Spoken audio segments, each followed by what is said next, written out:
بسم اللہ الرحمن الرحیم۔ دین و اسلام چینل کے ناظرین، السلام علیکم ورحمۃ اللہ وبرکاتہ۔ صحیح بخاری کی حدیث نمبر 72 ہے، میں عبداللہ بن عمر رضی اللہ تعالیٰ عنہ کے ساتھ مدینے تک جا رہا تھا۔ میں نے اس ایک حدیث کے سوا ان سے رسول اللہ صلی اللہ علیہ وسلم کی کوئی اور حدیث نہیں سنی۔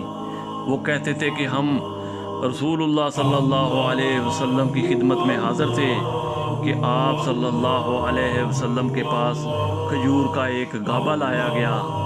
گھابا یعنی جو کھجوروں کا ٹوکرا بنا ہوتا ہے وہ لایا گیا۔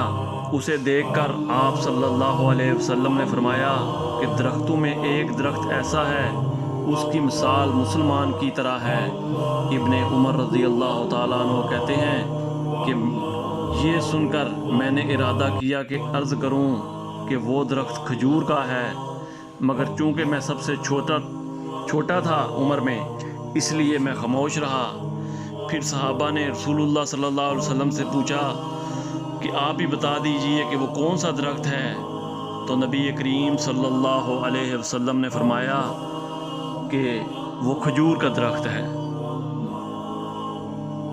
قرآن و حدیث کی تعلیمات کے لیے دین و اسلام چینل کو سبسکرائب کریں۔ جزاک اللہ خیر۔